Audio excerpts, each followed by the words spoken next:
Primeira carta de Paulo aos Coríntios, capítulo 4.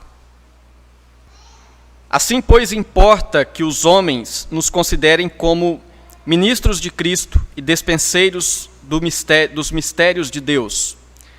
Ora, além disso, o que se requer dos despenseiros é que cada um deles seja encontrado fiel.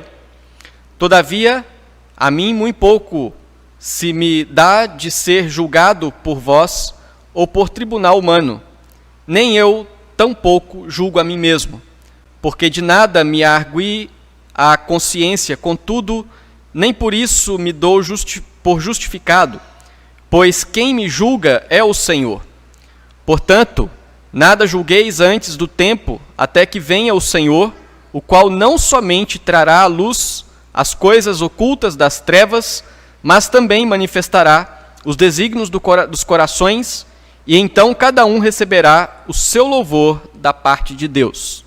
Estas coisas, irmãos, apliquei-as figuradamente a mim mesmo e a Apolo, por vossa causa, para que, por nosso exemplo, aprendais isto. Não ultrapasseis o que está escrito, a fim de que ninguém se ensoberbeça a favor de um em detrimento de outro. Pois quem é que te faz sobressair? E que tens tu que não tenhas recebido? E se o recebeste, por que vanglorias como se o não tiveras recebido? Já estais fartos, já estais ricos. Chegastes a reinar sem nós. Sim, tomara, reinasseis, para que também nós viéssemos a reinar convosco. Porque a mim me parece que Deus nos pôs a nós, os apóstolos, em último lugar, como se fôssemos condenados à morte, porque nos tornamos espetáculo ao mundo, tanto a anjos como a homens. Nós somos loucos por causa de Cristo, e vós sábios em Cristo. Nós fracos e vós fortes. Vós nobres e nós desprezíveis. Até a presente hora sofremos fome e sede e nudez, e somos esbofeteados e não temos morada certa. E nos afadigamos trabalhando com as nossas próprias mãos. Quando somos injuriados, bendizemos. Quando perseguidos, suportamos. Quando caluniados, procuramos conciliação. Até agora temos chegado a ser considerados lixo do mundo, escória de todos. Não vos escrevo estas coisas para vos envergonhar, pelo contrário, para vos admoestar como a filhos meus amados. Porque, ainda que tivesseis milhares de preceptores em Cristo, não teríeis, contudo, muitos pais, pois eu, pelo Evangelho, vos gerei em Cristo Jesus. Admoesto-vos, portanto, a que sejais meus imitadores. Por esta causa vos mandei Timóteo, que é meu filho amado e fiel no Senhor, o qual vos lembrará os meus caminhos em Cristo Jesus, como por toda parte ensino em cada igreja. Alguns se ensoberbeceram como se eu não tivesse de ir ter convosco, mas em breve irei visitar-vos, se o Senhor quiser, e então conhecerei não a palavra, mas o poder dos ensoberbecidos. Porque o reino de Deus consiste não em palavra, mas em poder. Que preferis? Irei a vós, outros, com vara ou com amor e espírito de mansidão? Vamos orar mais uma vez, que nesse momento também você coloque-se diante do Senhor e disponha seu coração a ouvir a voz do nosso Deus e que essa palavra fale e instrua o seu coração. Ó Pai de amor, nós te agradecemos por este dia, obrigado pela tua palavra. Pedimos que o Senhor nos alimente, que o Senhor nos instrua para a glória do teu nome. É o que nós te pedimos, em nome de Jesus Cristo. Amém.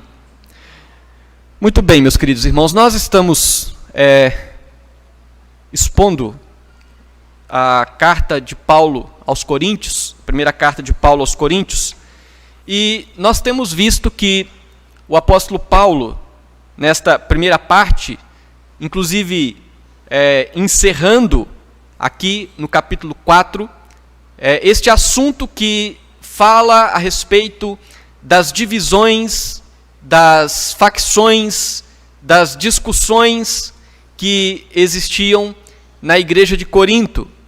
Discussões estas que giravam em torno da questão dos líderes da igreja.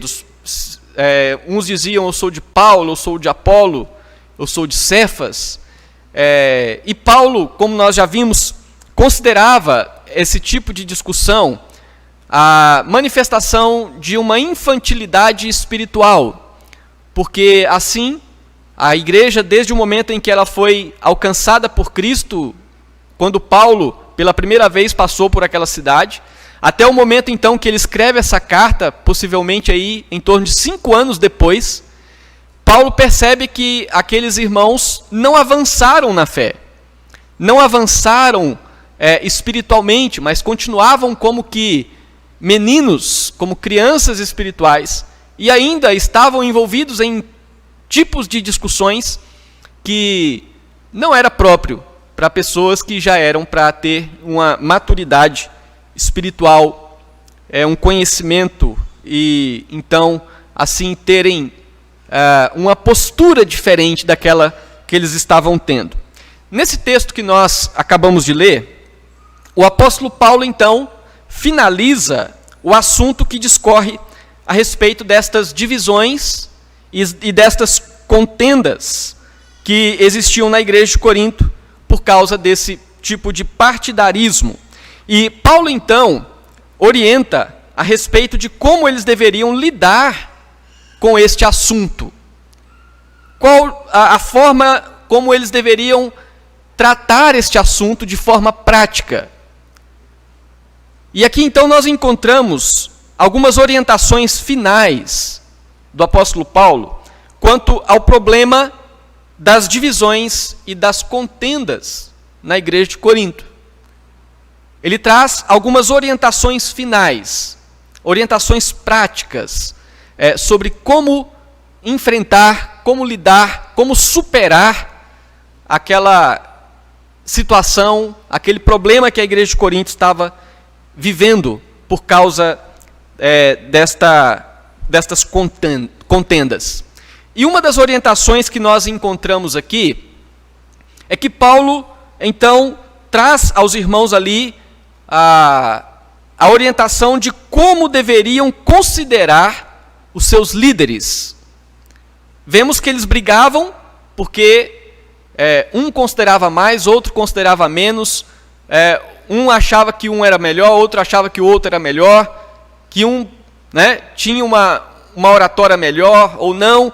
E aí então o apóstolo Paulo traz uma orientação sobre como eles deveriam olhar para os seus líderes, como que eles deveriam considerar os seus líderes, já que fazer o que eles estavam fazendo não era o caminho da maturidade. E nós vamos ver aqui do versículo 1 ao versículo 5 a respeito destas orientações de Paulo sobre como considerar os seus líderes. Aqui levando em conta a orientação de Paulo nas ilustrações, como nós vimos na mensagem anterior, quem acompanhou pode se lembrar que Paulo se utiliza de 3 ilustrações para mostrar que a igreja é de Deus e não dos homens, né? E que assim então não era próprio ficar discutindo quem dos líderes era o melhor entre eles, uma vez que a igreja não é dos homens, a igreja é de Deus. E Paulo se utiliza da ilustração da lavoura, mostrando que aqueles que trabalham na lavoura, na verdade, eles só fazem o trabalho de plantar e regar, mas quem dá o crescimento é Deus. Ele usa a ilustração do edifício, né? Mostrando que o mais importante no edifício é o fundamento. Os trabalhadores têm o seu papel para edificar, mas o mais importante é o fundamento. E Paulo usa a figura do templo, dizendo que cada cristão é templo de Deus, de maneira então que ele, individualmente, é propriedade de Deus, Então, nestas figuras, nessas ilustrações, Paulo está mostrando que os trabalhadores são importantes, mas são apenas cooperadores na obra do reino de Deus. E mais importante do que os trabalhadores da lavoura é aquele que promove o seu crescimento. E mais importante que os trabalhadores do edifício é o fundamento do edifício. E tendo essas verdades em mente, Paulo ensina aos crentes de Corinto a forma como eles devem considerar os seus líderes. Eles estavam errados em criar grupos partidários em favor de um ou de outro e criarem contendas em torno das preferências particulares em relação aos seus líderes. Ao contrário disso, então, eles deveriam considerá-los pelos critérios corretos. E aqui nós vemos alguns deles. Primeiro, considerá-los em relação à sua responsabilidade diante de Deus. Versículo 1 do texto que nós lemos diz assim: assim, pois, importa que os homens nos considerem como ministros de Cristo e despenseiros dos mistérios de Deus. Ora, além disso, o que se requer dos despenseiros é que cada um deles seja encontrado fiel. Como é que os crentes da igreja de Corinto deveriam olhar para Paulo e para Apolo? Deveriam olhar para eles, primeiro, como ministros de Cristo. E aqui a palavra ministros pode ser traduzida também como servos, e ela faz referência a trabalhadores que remavam embarcações, aqueles tipos de embarcações que o remador ficava lá embaixo, e ficava um grupo de remadores, e eles eram responsáveis em tocar aquele barco para que ele, então, fizesse a sua viagem. Aqueles eram os servos. E a mesma palavra que era usada para se referir a esses homens que serviam escondidos lá no fundo de um barco, é a mesma palavra que é usada para Paulo dizer que eles devem ser considerados como ministros. Esse tipo de servo que está trabalhando para Cristo, não para homens. E eles devem ser considerados como despenseiros dos mistérios de Deus. Os despenseiros são aqueles que fazem com que o material, o conteúdo, pensando em alguém que trabalha distribuindo algum tipo de recurso, então ele faz com que esses recursos cheguem às pessoas. E o despenseiro do mistério de Deus é aquele que anuncia a palavra e anuncia o evangelho de forma que esse mistério de Deus, que é revelado em Cristo, chegue até as pessoas, até os corações, para ouvirem a respeito de Deus. Então, estes homens, os líderes da igreja, devem ser considerados pelo critério da sua responsabilidade diante de Deus. E eles devem ser considerados, esses dispenseiros, eles devem ser, versículo 2, ora, além disso, o que se requer dos dispenseiros é que cada um deles seja encontrado fiel.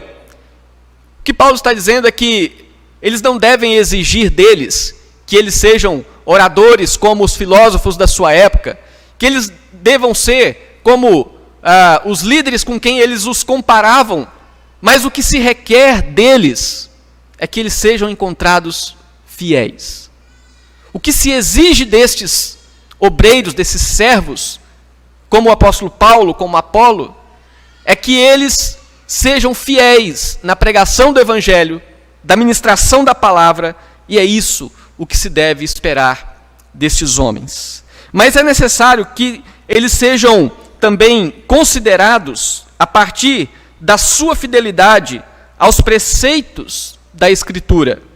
Paulo aqui não se importava de ser julgado, questionado pelos homens, mas ele considerava que isso era irrelevante diante da prestação de contas que ele deveria fazer diante de Deus.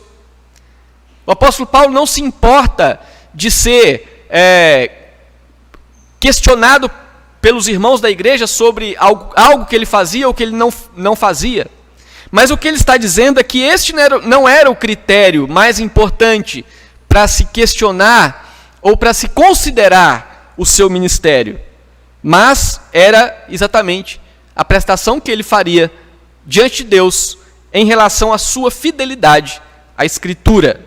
Veja aí o versículo 3 e o versículo 4. Todavia, a mim, muito pouco se me dá de ser julgado por vós ou por tribunal humano, nem eu tampouco julgo a mim mesmo, porque de nada me argui a consciência, contudo, nem por isso me dou por justificado, pois quem me julga é o Senhor. Então, é isso que o apóstolo Paulo está dizendo, que o julgamento que os homens fazem a respeito dele tem pouca importância em relação ao julgamento que ele terá da parte do próprio Deus, porque Deus há de julgá-lo pela fidelidade do seu ministério em relação à Escritura, em relação ao papel que ele recebeu, à função que ele recebeu de fidelidade quanto às Escrituras. Mas vejamos só que o apóstolo Paulo ainda fala a respeito de um outro critério que deve ser observado nesta consideração a ser feita a respeito destes líderes, quanto à sua prestação de contas a Deus, que é uma continuidade do que nós vimos aqui. E ele diz no versículo 5, portanto, nada julgueis antes do tempo, até que venha o Senhor, o qual não somente trará à luz as coisas ocultas das trevas, mas também manifestará os desígnios dos corações, e então cada um receberá o seu louvor da parte de Deus. A questão é que não apenas o apóstolo Paulo, não apenas Apolo, não apenas os líderes da igreja do Senhor vão prestar contas diante de Deus. Mas, na verdade, todos prestarão contas diante de Deus. E aqui o texto está falando sobre esse dia em que o Senhor reunirá a todos e colocarão sobre eles a luz que trará à tona tudo que está oculto. E assim pensando, então, estes homens que exercem esse ministério, caso o apóstolo Paulo, Apolo, os seus colaboradores, quando eles eram julgados por aquela igreja, por critérios de preferência que existia entre um e outro em relação às suas qualidades, eles estavam fazendo um julgamento muito aquém daquilo que de fato é importante. Porque, na verdade, eles, tanto os líderes como todos os que fazem parte da igreja de Cristo, serão colocados diante de Deus e as suas obras serão vistas, porque Deus trará luz a tudo que estiver em trevas, tudo que estiver oculto, será colocado sob a luz da manifestação da glória de Deus. Então Paulo está dizendo, olha, esse tipo de julgamento é infantil. Não é esse tipo de julgamento, de questionamento, que deve ser feito. Mas deve-se considerar, sim, o compromisso que estes homens têm em relação ao seu trabalho de fidelidade na proclamação, na pregação do Evangelho de Cristo Jesus. Então a relação da igreja com os seus líderes, com seus pastores, com seus presbíteros, deve considerar que estes estão a serviço das ordens de Deus antes mesmo de estarem a serviço da igreja. É necessário que se considere isso porque estes líderes, pastores, presbíteros, antes de prestarem contas à igreja, eles prestam contas a Deus, do seu trabalho, da fidelidade do seu trabalho, do zelo do seu trabalho. Eles prestam contas a Deus. E quando os líderes deixam de agir em fidelidade ao Evangelho de Cristo, sim, assim eles devem ser questionados. Eles devem ser confrontados quando deixarem de servir a igreja em fidelidade ao Evangelho de Cristo. E enquanto os líderes estiverem agindo em conformidade com o Evangelho, em obediência a Deus, não devem ser questionados em decorrência de preferências particulares dos membros das igrejas. Preferências particulares é aquele tipo de coisa que satisfaz a um e não satisfaz ao outro. Então, enquanto o seu líder, seu pastor, seu presbítero, estiver agindo em conformidade com a Escritura, isso é o que se requer do ministro de Cristo. Isso é o que se requer do dispenseiro dos mistérios de Deus. E as preferências particulares, estas devem ser relevadas, porque nenhum homem tem condição de agradar a todos. Ninguém tem condição de agradar um a um segundo as suas preferências particulares. E é isso que Paulo está dizendo. É isso que Paulo está mostrando. Quando eles diziam, eu sou de Paulo, eu sou de Apolo, e faziam aquela confusão toda, eles estavam brigando por questões secundárias, deixando de observar aquilo que é mais importante a ser observado em um líder, em um apóstolo, em um pastor da Igreja de Cristo Jesus. Então essa é uma das observações que nós encontramos aqui. Mas nós avançamos no texto e encontramos outra observação ou orientação que o apóstolo Paulo faz, já finalizando o tratamento deste assunto. E ele mostra não apenas como que aqueles crentes deveriam considerar os seus líderes, mas ele mostra também como que eles deveriam enfrentar a soberba que gerava as divisões.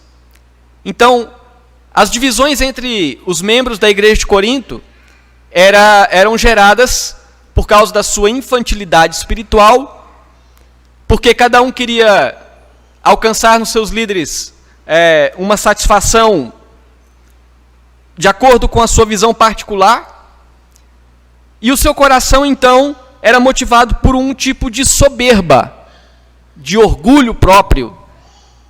E aí o apóstolo Paulo orienta sobre como que eles deveriam enfrentar a soberba que gerava estas divisões. E Paulo explica aqui as razões por que utilizou as ilustrações da lavoura, do edifício e do templo. Ele fez isso por causa dos crentes de Corinto, para ajudá-los a entender algumas verdades importantes. Então vejamos aqui que uma das verdades importantes que eles deveriam aprender e entender a partir daquelas ilustrações que ele os utilizou é que os crentes não devem ultrapassar os limites da Escritura. Ao invés de tentarem sobressair uns aos outros, defendendo suas preferências, quanto a Paulo, quanto a Apolo, os crentes deveriam aterem-se aos limites do que diz a Escritura. Vejam aí o versículo 6.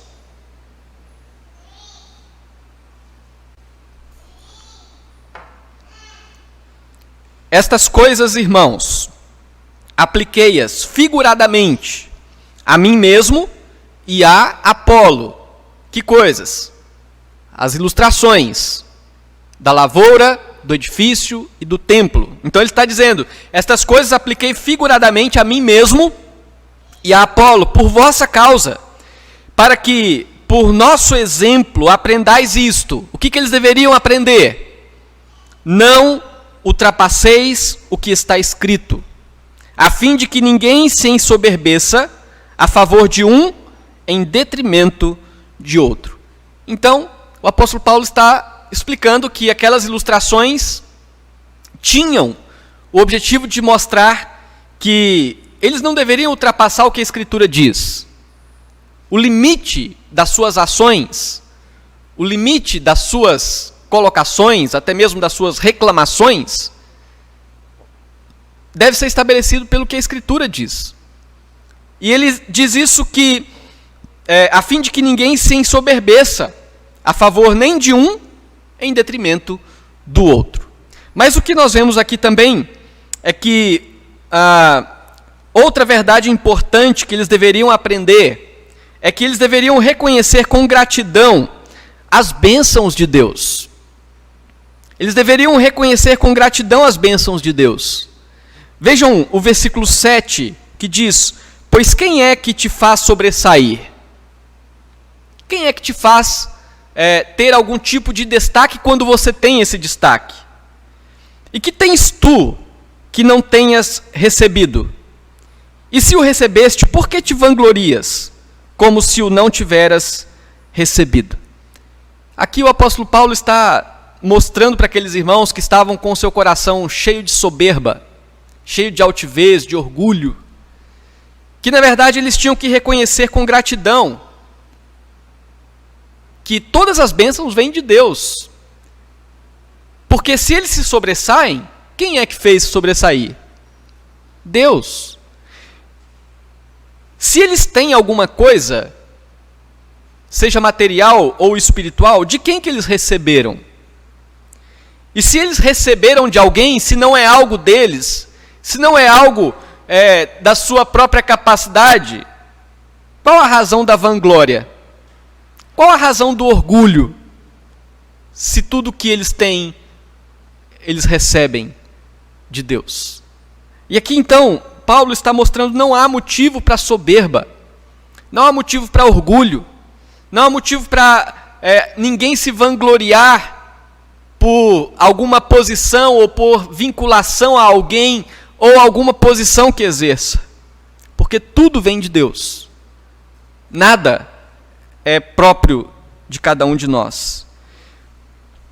Mas Paulo avança um pouco mais e mostra que eles deveriam entender também que é necessário ter uma percepção correta de si mesmos para vencer esse orgulho, para vencer a soberba. É preciso ter uma percepção correta de si mesmos.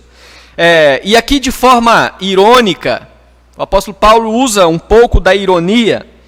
Ele relata a forma como os crentes de Corinto se sentiam e se comportavam, contudo a realidade era outra.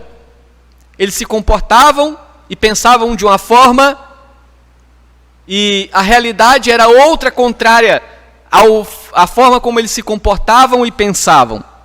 Eles faziam juízo de si próprios, levando em conta somente os valores terrenos, mas eles deveriam fazer uma autoanálise, considerando sua condição espiritual. Vejam o versículo 8: já estáis fartos, já estáis ricos, chegastes a reinar sem nós. Sim, tomara reinasseis, para que também nós viéssemos a reinar convosco. Aqui Paulo está usando de uma ironia, quando ele diz: vocês já estão fartos, vocês já estão ricos, vocês já estão até reinando. E ele diz: olha, tomara que vocês reinem mesmo, para que nós possamos reinar com vocês. E o sentido aqui é bem parecido com o que está lá em Apocalipse, quando o apóstolo João contesta a igreja que se julgava rica, poderosa, e a palavra é: se vocês nem sabem que vocês são pobres, cegos e nus. A pessoa que se vangloria, que se exalta, a pessoa cheia de soberba, ela tem uma percepção equivocada de si mesmo. Uma pessoa que olha para si mesmo com soberba tem uma percepção equivocada de quem ela é de verdade. Talvez os crentes de Corinto estavam fazendo essa avaliação, levando em conta apenas o seu status terreno. Talvez, fazendo isso, de fato, eles considerassem ricos, fartos. Mas Paulo está levando-os a pensar num aspecto mais abrangente. Eles precisavam pensar na sua vida como um todo, envolvendo a sua vida espiritual, que na verdade, então, eles chegariam a outra conclusão. Eles não eram tão ricos como pensavam, não estavam tão abastados como pensavam, e muito menos eles reinavam como pensavam, porque nesse aspecto, quem reina sobre nós é o Senhor Jesus. Nós somos seus servos. Nós não reinamos. Nós participamos com Cristo do seu reinado. Então, é necessário ter uma percepção correta de si mesmo para vencer a soberba. Para vencer a soberba, é necessário não ter postura de superioridade. Paulo fala a respeito da forma como os crentes de Corinto pensavam quanto a respeito dele e dos seus cooperadores. E a condição dos apóstolos diante da sociedade era uma condição de desprezo. Não era para ser assim em relação aos crentes de Corinto. Mas era isso que acontecia. Os crentes de Corinto julgavam os apóstolos pelos mesmos critérios que a sociedade secular julgava. Assim, eles sentiam-se superiores aos seus líderes. Logo no começo da carta, o apóstolo Paulo fala sobre o evangelho que ele pregava, que era considerado loucura, né? E assim então ele não abria mão de pregar esse evangelho, e a sociedade via os apóstolos como aquelas pessoas sem sabedoria, que pregavam um Cristo crucificado, um Salvador que morreu na cruz, e assim eles eram considerados como que inferiores. E os crentes de Corinto estavam julgando seus líderes, seus apóstolos, no mesmo critério que a sociedade secular estava julgando. Vejam aí, do versículo 9 em diante, que diz assim o apóstolo Paulo: porque a mim me parece que Deus nos pôs a nós, os apóstolos, em último lugar, como se fôssemos condenados à morte, porque nos tornamos espetáculo ao mundo. E aqui até uma referência a momentos em que eles eram colocados em arenas, né, para servir de espetáculo ali, ao serem perseguidos, ao serem mortos, ao serem decapitados, como a maioria dos apóstolos foram. Então eles se tornaram espetáculo ao mundo, tanto a anjos como a homens. Nós somos loucos por causa de Cristo, e vós, sábios em Cristo. Nós, fracos, e vós fortes. Vós, nobres, e nós, desprezíveis. Até a presente hora sofremos fome, sede, nudez, e somos esbofeteados, e não temos morada certa, e nos afadigamos trabalhando com as nossas próprias mãos. Quando somos injuriados, bendizemos; quando perseguidos, suportamos; quando caluniados, procuramos conciliação. Até agora temos chegado a ser considerados lixo do mundo, escória de todos. Assim Paulo procura abrir os olhos daqueles irmãos, a fim de que eles se juntem aos apóstolos quanto aos valores do reino de Deus, e não os julgue do ponto de vista do mundo. Quando Paulo diz: olha, nós somos fracos e vocês são fortes, é uma ironia, mais uma. Quando Paulo está dizendo: nós somos, como apóstolos, somos considerados fracos diante da sociedade, mas vocês que estão julgando do ponto de vista deles, então vocês são fortes. Mas Paulo está os convidando a estarem do lado daqueles que sofrem pelo evangelho. Paulo está os convidando para que eles também sejam considerados pelo mundo como fracos, como loucos, e não assumam essa postura soberba de julgá-los por aquilo que eles também deveriam ser julgados. No versículo 18 diz: alguns se ensoberbeceram, como se eu não tivesse de ir ter convosco. Só um minutinho, voltando um pouquinho, né? Então, na verdade, eles devem se submeter juntamente com os apóstolos ao julgamento do mundo. Meus irmãos, é necessário nós mantermos um coração vazio de sentimentos de soberba, pelo qual nos consideremos melhores do que os outros. Nós devemos pensar de nós mesmos de forma coerente com aquilo que a palavra de Deus diz a respeito de nós. E como cristãos, nós devemos nos juntar com aqueles que padecem por causa do Evangelho, ao invés de considerá-los em posição de inferioridade em relação a nós.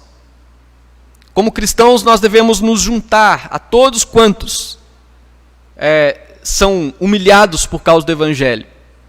Nós não somos chamados para assumirmos uma posição de superioridade, mas nós somos chamados para, de fato, assumirmos essa posição daqueles que são considerados como loucos, daqueles que são considerados como fracos, daqueles que são considerados como desprovidos da sabedoria secular, sabedoria mundana. E assim como Paulo conclama os crentes de Corinto para abandonar aquela postura que eles estavam tendo e juntar-se aos seus líderes nessa condição, nós devemos pensar sobre isso. Porque às vezes nós queremos ficar do lado daqueles que se colocam como superiores ao Evangelho. Porque nós não queremos sofrer a humilhação. Porque nós não queremos sofrer a perseguição. Então muitas vezes nós nos colocamos do lado daqueles que se colocam acima do Evangelho. E muitas vezes nós até mesmo talvez questionamos o Evangelho para não parecermos tão desprezíveis como o mundo julga ser desprezível aquele que ama a palavra de Deus. E aí Paulo, na parte final desse texto, nos apresenta uma última orientação em relação a este assunto das divisões. E Paulo orienta sobre como aqueles crentes deveriam receber as admoestações que Paulo estava trazendo a eles. Eles estavam sendo admoestados, estavam sendo duramente admoestados. E agora Paulo fala para ele como é que eles deveriam receber estas admoestações. Paulo deixa claro que as admoestações escritas não tinham o propósito negativo, mas visavam ajudá-los a enxergarem os seus erros. Paulo os admoesta na qualidade de um pai que admoesta o seu filho. Versículo 14 diz assim: não vos escrevo estas coisas para vos envergonhar, pelo contrário, para vos admoestar como a filhos meus amados, porque ainda que tivesseis milhares de preceptores ou de mestres em Cristo, não teríeis, contudo, muitos pais, pois eu, pelo Evangelho, vos gerei em Cristo Jesus. Admoesto-vos, portanto, a que sejais meus imitadores. Aqui Paulo considerava-se pai espiritual daqueles crentes, pois foi ele quem lhes anunciou o Evangelho, pelo qual eles foram convertidos. E eles deveriam receber ali as admoestações de Paulo com um coração aberto, a abandonarem a soberba e a imitarem o exemplo deste servo de Cristo. Como ele diz, sede meus imitadores. Quando Paulo escreveu a Timóteo, ele agradece a Timóteo, porque Timóteo não se envergonhava daquele que estava encarcerado. Timóteo não agiu com a soberba como os coríntios agiram, mas ele se manteve do lado de Paulo, mesmo estando ele encarcerado por causa do Evangelho. Timóteo, mesmo que talvez alguém viesse chegar e falar para ele que ele era um fraco por estar do lado daquele homem preso, Timóteo não deixou de estar ao lado de Paulo e do Evangelho. E Paulo então orienta e pede aos coríntios: sejam meus imitadores, mas não imitadores dele. Ele mesmo, nessa mesma carta, diz depois: sede meus imitadores como eu sou de Cristo. Não é? Então, no versículo 17 desse texto, nós vemos que eles deveriam receber as admoestações de Paulo com este coração aberto. Vejam o versículo 17. Por esta causa vos mandei Timóteo, que é meu filho amado e fiel no Senhor, o qual vos lembrará os meus caminhos em Cristo Jesus, como por toda parte ensino em cada igreja. Ainda que Paulo já tivesse planos para visitar a igreja de Corinto, alguns dos membros daquela igreja espalhavam que ele não os visitaria, e essa atitude causava confusão entre aqueles irmãos. Versículo 18 diz: alguns se ensoberbeceram, como se eu não tivesse de ir ter convosco, mas em breve irei visitar-vos, se o Senhor quiser. Né? Então Paulo aqui deseja visitar a igreja de Corinto para saber de perto os efeitos da atuação dos seus oponentes sobre os demais irmãos daquela igreja. E uma influência positiva, meus irmãos, produz resultados positivos. Por outro lado, uma influência negativa produz resultados negativos.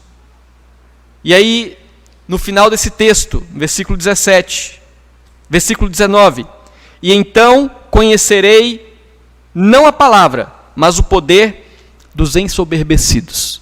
Paulo ouviu que alguns daquela igreja estavam falando contra o apóstolo Paulo.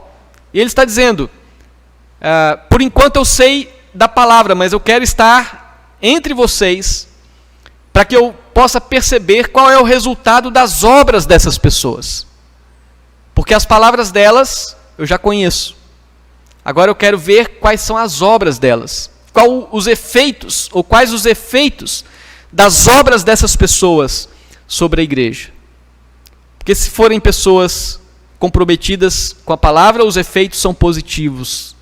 Mas se são pessoas não comprometidas com a palavra, os efeitos certamente são negativos. Então, embora aquelas pessoas pudessem exercer algum tipo de poder negativo com as suas palavras, o reino de Deus é dominado pelo poder do próprio Deus. Versículo 20: porque o reino de Deus consiste não em palavra, mas em poder. Mesmo que na igreja existam pessoas que tomem atitudes e falem coisas com a finalidade de trazer prejuízos, ainda assim, como diz o apóstolo Paulo, o reino de Deus consiste não em palavra, mas no poder de Deus. E é este poder que prevalece sobre a igreja de Deus. Então Paulo conclama os crentes de Corinto a receberem esta admoestação com arrependimento. O objetivo dessa admoestação é levá-los ao arrependimento, a abandonarem aquela postura de soberba. E havendo arrependimento, eles seriam perdoados. Caso contrário, seriam disciplinados. Veja o versículo 21. Que preferis? Irei a vós outros com vara ou com amor e espírito de mansidão? Paulo admoesta com a finalidade de que eles se arrependam. Então era dessa forma que eles deveriam receber a admoestação de Paulo, com arrependimento, a fim de que eles não precisassem ser disciplinados ou passarem por uma disciplina. E aqui nós entendemos que, de fato, não é agradável receber admoestações, porque estas apontam os nossos erros. Contudo, as admoestações, à luz da palavra de Deus, servem para que os nossos erros sejam corrigidos a partir do arrependimento. Nós devemos receber as admoestações com humildade, sempre com arrependimento, sempre reconhecendo os nossos erros, sempre voltando atrás daquilo que temos praticado e que desonra ao nome do Senhor. E é isso que Paulo deseja daqueles irmãos, que eles recebam as admoestações com arrependimento, para que eles não sejam levados a sofrer nenhum tipo de disciplina, ou eclesiástica, ou disciplina da parte do próprio Deus. Meus irmãos, aqui nós vimos algumas orientações finais quanto ao problema das divisões e das contendas na igreja de Corinto. Nós vimos como que eles deveriam considerar os seus líderes, como ministros, como dispenseiros, como aqueles que têm contas a prestar diante de Deus. De maneira que era impróprio a briga entre eles por causa de questões particulares, pessoais, em relação aos seus líderes.